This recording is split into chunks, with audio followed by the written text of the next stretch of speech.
Yesu n'umwami ukomeye, n'inshuti nziza idahemuka. Yesu n'umwami ukomeye, n'inshuti nziza idahemuka.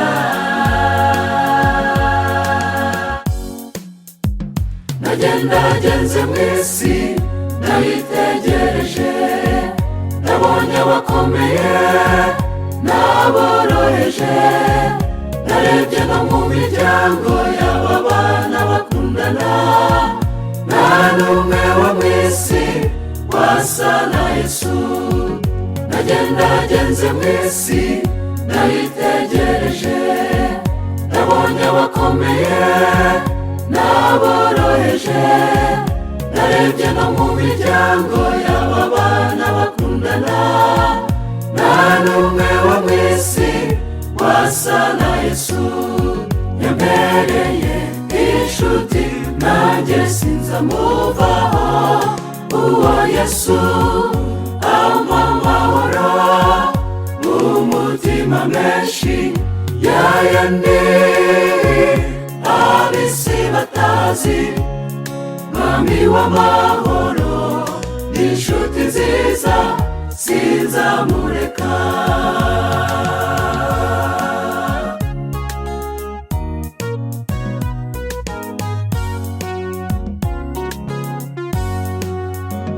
Yesu mwami w'abami niwe uri ku ngoma, ndamuvoma ngehe bajya mumpuriza, akantungira ubugingo bwo mu mwuka nkabyibuha. Nta kintu cyananya n'umwami wanjye. Yesu umwami w'abami niwe uri ku ngoma, ndamuvoma ngehe bajya mumpuriza, akantungira ubugingo bwo mu mwuka nkabyibuha. Nta kintu cyananya n'umwami wanjye. Yambereye inshuti nanjye sinzamuvaho, uwo Yesu ampa amahoro mu mutima menshi, yayandi ab'isi batazi.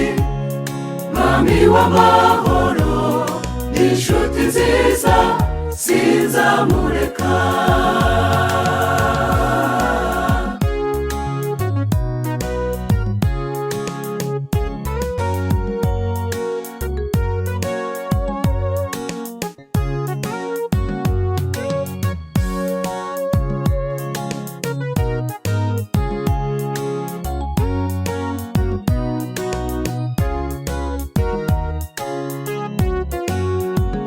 Iyo nshuti mbabwira yambaye nimero Yeremiya 33:3, ngo ningera mu magorwa nzajya nyihamagara, nabaza ndagutabara narabyiyemeje. Iyo nshuti mbabwira yambaye nimero Yeremiya 33:3, ngo ningera mu magorwa nzajya nyihamagara, nabaza ndagutabara narabyiyemeje. Yambereye inshuti nanjye sinzamuvaho, uwo Yesu ampa amahoro mu mutima menshi, yayandi ab'isi batazi. Mwami w'amahoro n'inshuti nziza sinzamureka. Sinzamureka, sinzamureka, sinzamureka.